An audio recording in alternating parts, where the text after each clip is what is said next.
Shabbat Shalom, everyone. Shabbat Parashat Emor. This week's parasha towards the end of Parashat Shavua, Perek Kaf Daled in Vayikra. We have a very strange, most of Chumash Vayikra has very little stories. There's a lot of halachot in them. And we saw in Parashat Shmini, we saw what happened on the 8th day of the Mishkan and the death of the two sons of Aaron. And in this week's parasha, in Parashat Emor, we're also going to have a very short story. And it says the following. Perek Kaf Daled, Pasuk Yud, the Torah says, ויצא ben isha Yisraelit v'hu ben ish Mitzri. So we've got this person who's a son of an Israeli woman and an Egyptian father, בתוך בני ישראל, inside בני ישראל, וינצו במחנה, there's a fight in the camp, בין הישראלית ואיש הישראלי. On one hand, we've got this person who's a son of an Israeli woman, and he's fighting against someone who's Israeli. The next pasuk tells us, ויקוב בין האישה הישראלית את השם. This person who's a son of an Israeli woman curses God, ויקלל, ויביאו אותו אל משה, and they bring him to Moshe, ושם אמו שלומית בת דברי למטה דן. And his mom's name is שלומית בת דברי למטה דן. What's going on here? First of all, okay, if we know her name, why don't they tell us her name at the beginning? Tell us what her name is, and we'll know what her name is. Okay, that's fine. If she's got a name, she's called Shlomit Bat Divri. Tell us originally she's Shlomit Bat Divri. The Torah often does this, where it will, first of all, tell us, introduce to people about what they are, what they're doing. Velech ish mibet Levi, veikach et bat Levi, when it describes about Moshe Rabbeinu's parents. We know their name. We know that Moshe's father is Amram. Later on, the Torah is going to mention it a few, once or twice. But the beginning doesn't, so that's something that we know. It's a way the Torah does in the beginning. But when it gives us a name, especially if it's a name that we don't see in other places, then normally the name has got some kind of meaning. So here we've got a woman, and her name is Shlomit Bat Divri, and we need to understand what is this name all about. Why is it important to know this woman's name? Rashi over here says the following: Shlomit dehava patpeta. She used to speak a lot. Shalom alach, shalom alach. She used to say hello to everyone that she saw. She saw people. She used to say, Shalom, shalom, how are you doing? What's happening? מפטפטת בדברים, שואלת בשלום הכל. She asked everyone how they doing. בת דברי, דברנית הייתה, מדברת עם כל אדם. She used to speak to everyone. And Rashi adds on, לפיכך קלקלה. Because of that, she reached this situation, this bad situation, this kilkul, that her son's father is Egyptian. What's wrong with saying hello, with being polite, with speaking to people? I don't know, being polite. Being polite is being polite. It's good. I don't know. That's what I was taught when I was a kid. You need to be polite. What's wrong here? Let's take it. Let's try and see a little. We'll see a little bit about the power of speech and what it's about, and then try and come back and see what's the problem here of Shlomit Bat Divri. In the creation of man, in Chumash Breshit, Perek Bet in Chumash Breshit, the second time it tells us about the creation. It says, Perek Bet, Pasuk Zayin, Vayitzer Adonai Elohim et ha'adam afar min ha'adama. God creates man from the dirt of the land, Vayipach be'apav neshama chayim, and he blows into him a neshama, Vayi adam le'nefesh chaya, and the person became a nefesh chaya. Nefesh chaya, that's great, being a nefesh chaya. But Rashi says, but it already said nefesh chayat. That's what it said about the animals. What's the difference? Animals, people, same thing. We get the same title, nefesh chayat. That's not a very nice compliment. So Rashi says, lenefesh chayat, af be'ema v'chaya nikru nefesh chaya. Also the animals are called that way. Achzo shel adam chaya shebekulan. But a person's nefesh is more alive than all of the other nefashot. What does it mean, more alive? שנתווסף בו נתווסף לו דעה ודיבור. It's got the ability to think and to verbalize, to speak. So we understand the way the Kuzari says Okay, the Kuzari says you've got things that are domem, no life in them. You've got things that grow, tzomeach. You've got things that have got life in them, chai, animals. And you've got things that are medaber, can speak, human beings. It's the next level. What's the extra thing in this level, the ability to speak?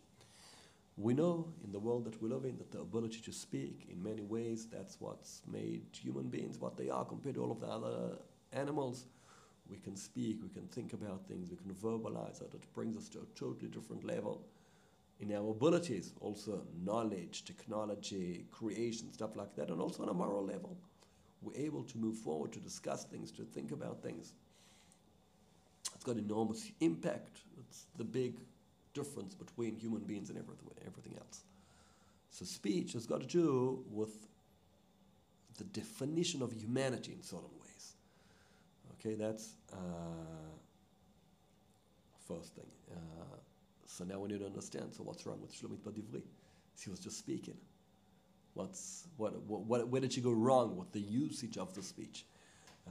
In Sefer Mishlei, there's a pasuk that says, Evilim yalitz Hasham uven yesharim ratzon. The Vilna Gaon, in his commentary of, in the Vilna Gaon's commentary of Mishlei, he says the following: Evilim yalitz Hasham, ha'evil, someone unwise, someone bad, mechamat shu medaber bli yishuv hadat, because he speaks without first thinking of what he's going to be saying. Ma sheba lefiv, whatever comes to his mouth, he says. It's always interesting next to him. He's always got something to say, a comment to say. He's always speaking a lot about what's happening all around him. Afilu ma shenogea lechavero sheno lichavodo. But he also says things that sometimes are bad for his friends. Because of that, he also afterwards has to explain, no, listen, don't take it that way. It didn't mean, that's not what I said. Okay, so he says, ואחר כך הוא צריך להמליץ מה שהשם בנפשו. And afterwards he has to start explaining, giving excuses of why he said what he said and why people shouldn't take him so badly. ותמיד הם מתחילה עושים אשם, ואחר כך ממליצים בעד האשם. And they always first do bad and then they need to try and explain. Second half of the pasuk, ובין ישרים רצון, between people that are honest, that are straight, that are proper, that act the way they should act. רצון, there's a lot of goodwill, אבל כשישרים מדברים, when good people speak, הם מתיישבים בעצמם תחילה. They first of all think of what they want to say. איך לדבר שלא ייגע בחברו, how can I say things that doesn't harm anyone else? And therefore, וביניהם רצון, that's what, there's always goodwill between them. So we see here from this pasuk in Mishlei, and the way the Vilna Gaon explains it, that speech, if you don't use it properly, if you don't think about it, if you don't make sure you're using the speech in the right direction, then the speech is going to cause damage. It's going to cause harm. And you'll have to do a lot of speaking afterwards in order to overcome that harm that you've created through the speech. So that's, okay, we could say that's a first understanding of it. Maybe just another small level upon this, Mishnah in Avot, פרק ג' משנה ב', רבי חנניה בן תרדיון אומר, שניים שיושבים ואין ביניהם דברי תורה, two people that are sitting and there's no Torah between them, הרי זה מושב ליצים. That's a bad thing. They sit together, מושב ליצים. They connect, and the fact that they sitting together is bad. שנאמר ובמושב ליצים לא ישב, he brings a pasuk from Tehillim of saying, no, you shouldn't sit in a place like that. That's a person who's a tamim der, a person who acts properly, shouldn't sit around in places where people sit together and there's no Torah between them. אבל שניים שיושבים ויש ביניהם דברי תורה, but two people that sit together and there is Torah between them, שכינה ביניהם, then there's שכינה between them, שנאמר אז נדברו ראה אדוני איש אל רעהו ויקשב אדוני וישמע, ויכתב ספר זיכרון לפניו ליראי השם ולחושבי שמו. Okay, then that's good, there's שכינה between them. The Midrash Shmuel says that if you've got two people and they learn in Torah, but the Torah isn't between them, they're not speaking about the Torah between them, that's no good. That's no good. Because what connects you should be good speech. Okay, it means they could be that they're speaking, but they're speaking about other things and they learn in Torah separately. That's a bad way according to the Midrash Shmuel. And we need to understand here a little bit about what speech does and how it works. We could say, or maybe before we do that, okay, just one more stage before we go there. If we go back to this week's parasha, so when the Torah starts speaking about Shlomit Bat Divri, it says, Shem Emor Shlomit Bat Divri, Rashi says, Shivchan Shel Yisrael. Why do we mention her name? To say something positive about the rest of Am Yisrael. Shepirsema katuv lezo. That the Torah decides to highlight this one. Why? Lomar shehi levada hayta zona. Say that only she was a zona.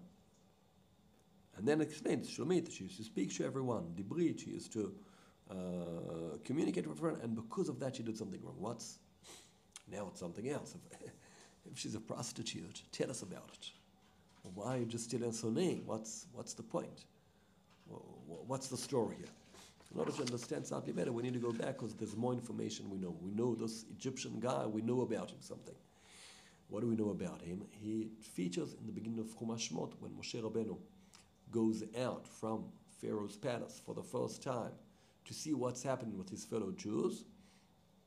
The pasuk in Chumash Shmot pasuk Yud Aleph says, "V'hi b'yamim hahem, v'yigdal Moshe v'yetzeh el Echav, v'yar besivlotam, v'yar ish mitzri makeh ish ivri me'echav."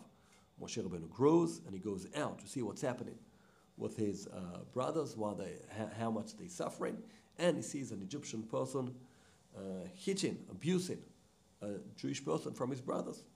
Rashi over there says, based on the Midrashim, Midrash Rabbah, and a few other Midrashim, that all link between these two things.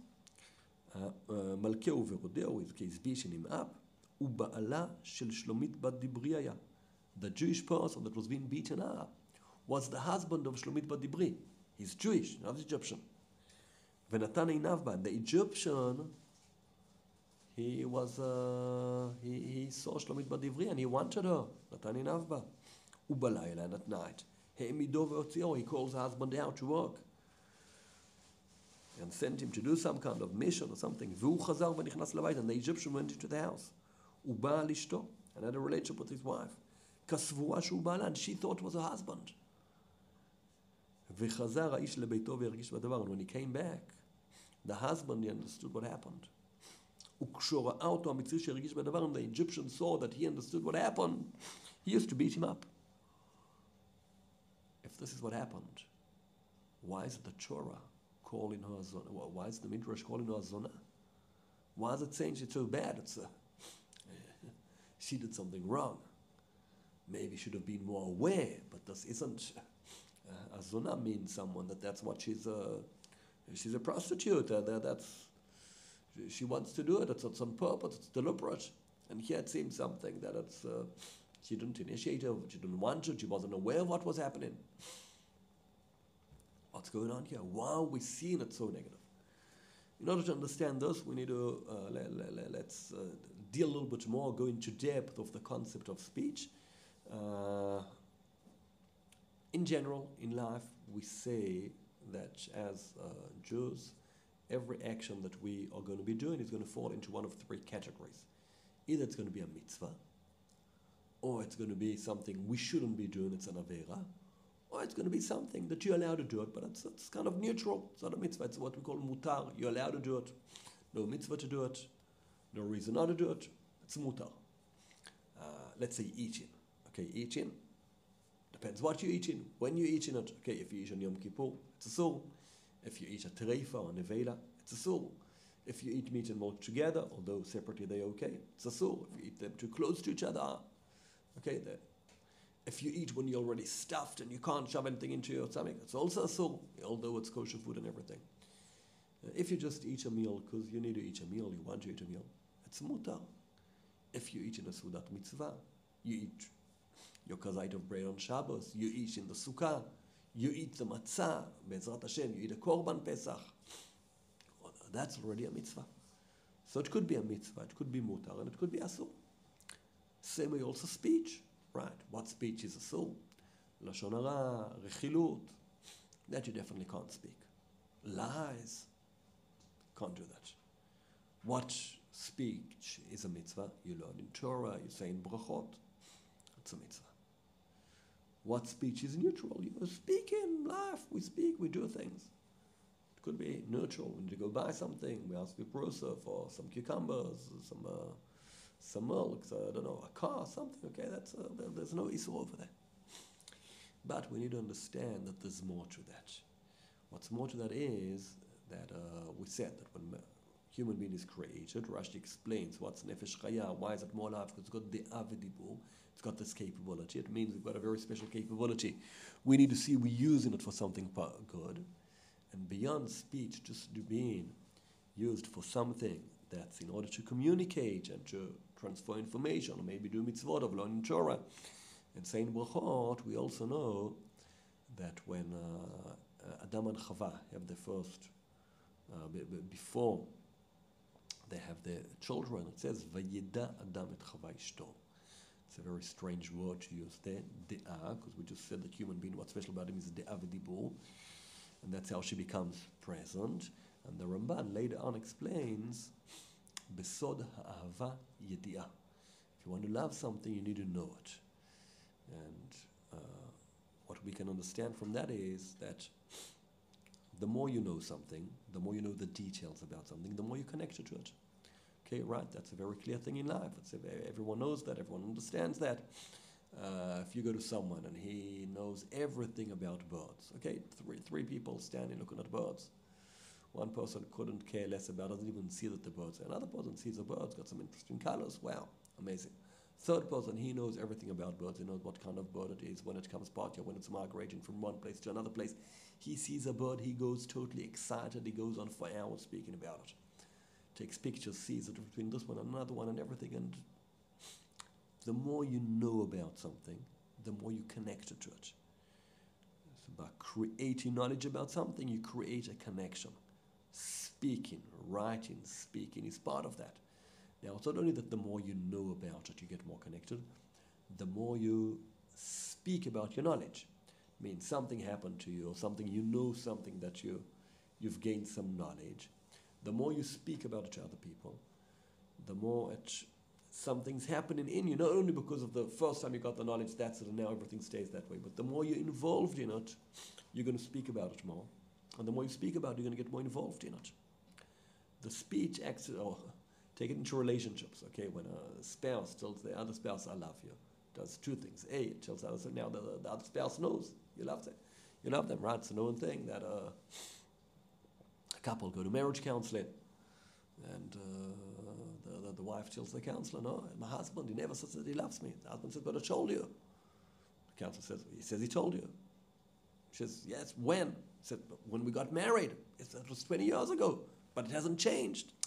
What do you mean it hasn't changed? But you have to keep on saying. When you keep on saying, it creates the love. It doesn't just remind us of known knowledge.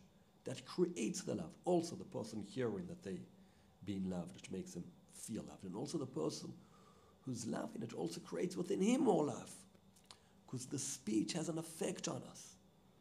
That's one of the aspects of what happens when we learn in Torah, is that we know more about the Torah, and we should learn out loud because it's got more of an effect on us. It works. Try. You see, when you learn out loud, you remember better, and it connects you more. A lot of the learning is about connecting. And when you speak about it, it connects you even more. So the speech has got a big effect on us. So speech, which is a mitzvah, is using speech for what it should be doing, which is transforming ideas and creating proper connections. My connection to other people, my connection to Torah. That's a lot of what speech is all about. If you don't say, people don't know. So even if you've got a lot of feelings, but you don't verbalize them, they're much smaller. They remain smaller within you, and they have less of an effect on the rest of the world. So now we come back to our parsha, to Shlomit Bat Ivri, who says hello to everyone and speaks to everyone and gets involved with everyone. One of the very sad things that happens very often in the world is that people speak a lot to their spouses before they get married. Then they get married. And now, good, Baruch Hashem, they live in together. They live together. They wake up in the morning. They get organized, a little bit in a rush. They need to go to work. They dress up properly. They eat breakfast. They're out on the way. And then they get to work. And there they spend a lot of hours with people. And there's a lot of time to speak. Their lunch breaks. They go through different experiences together with the people at work.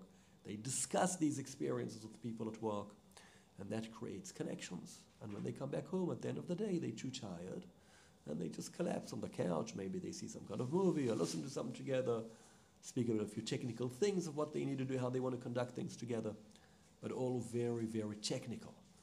There's no creation in that kind of speech. And then, slowly, they feel that their spouses are irrelevant.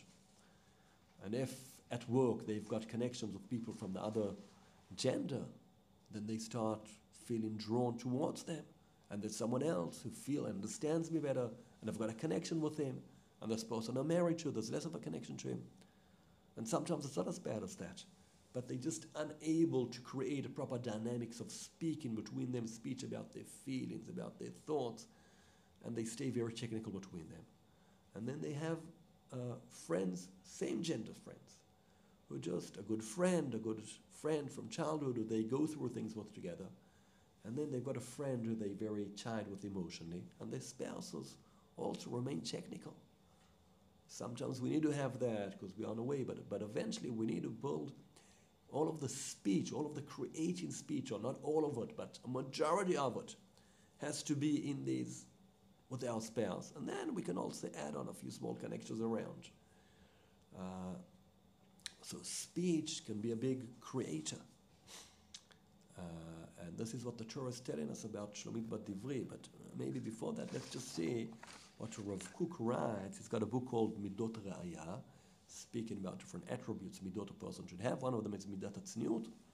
And he writes the following. The Hebrew is basically okay here, not too complicated. Let's say, Midat HaTzniut, the attribute of Tzniut. Goremet tovot rabot ba'olam. Tzniut causes a lot of good things in the world. ומתוך כך היא זוכה לדחות מפני הדברים שהיו טובים מצד עצמם. Because tzniut is so important, for that reason some other things need to be pushed aside. Tzniut is important because we know that often the hidden things, or the important things from any piece of machinery. You've got the outside, you've got the plastic around. If that breaks, nothing really happens. If something inside breaks, something of the hidden parts breaks, that's terrible. In the human body, if something external happens to you, it's bad, it hurts, okay. Internal problems are normally worse problems.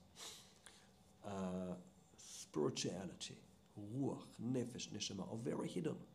You can't see me. If you happen to be watching me now on some kind of video or anything, you can see me. My external looks, A, they're not great. B, it's part of me. What you can hear me saying, which has got to do with what's inside me and is coming out, that's already way more about who I am than these hairs on my face over here, or the wrinkles in my forehead. That's okay, but what's really important, what's more important is what I'm saying. And deeper than that, the other aspects of me, which are harder for me even to verbalize, which are deeper, and they're more mutzna, they're more hidden, and they're very important. They're more important than the sides that are external. So Midat HaTzniut, because it's so important, hiding what should be hidden. For that reason, sometimes other things are pushed aside, so they don't, because if I now start taking everything out, it's going to ruin the inside and the outside. אבל כיוון שמפני יצר האדם וכוחו החלש, because of the people have יצרים, they have, lost the English word here. Anyway, we'll work it out sometime. יצר, they've got desires, they've got passions.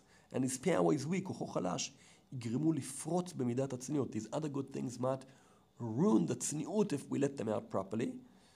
שהיא בת הצניעות is קיומו של העולם הרוחני והחומרי. The צניעות is what keeps the world alive, the spiritual and the physical. The spiritual side, sometimes if you expose them, they're dead. You can't explain spiritual things properly sometimes. And sometimes only someone who's very close to you can explain a lot about it, but there's always levels you won't be able to explain. Unlike the physical sides, which can be totally exposed. But when you totally expose the internal sides of things, the hidden sides, the spiritual, the ruach, the neshama, you kill everything. Also the physical sides are worthless afterwards. It's all brutal, exposed, spread out on the walls. Doesn't work properly. Okay. One of these good things we need to push aside for the tzniut is midat ahava v'yediyut, the love and friendship. בכל הסימנים והדיבורים הנוחים, in the comfortable speech. היה ראוי להיות שווה בין המינים. Should have been equal between the different genders. I should have reacted to females the way I speak to males. Should have been the total same. אבל מפני יקרת ערך הצניעות נדחת מידת ערך ארץ ממקומה שלא לשאול בשום אישה. But because that tzniut is so important, so we take a step back from relationships with the other gender, so that the relationships, one proper relationship with the other gender can be done properly. Otherwise, it's not going to work. It doesn't work. I wouldn't say try to see, because once you try to see, it's normally too late. What you can try and see is cut off some of those relationships and focus on the one relationship you really want to work, and you'll see the difference it does.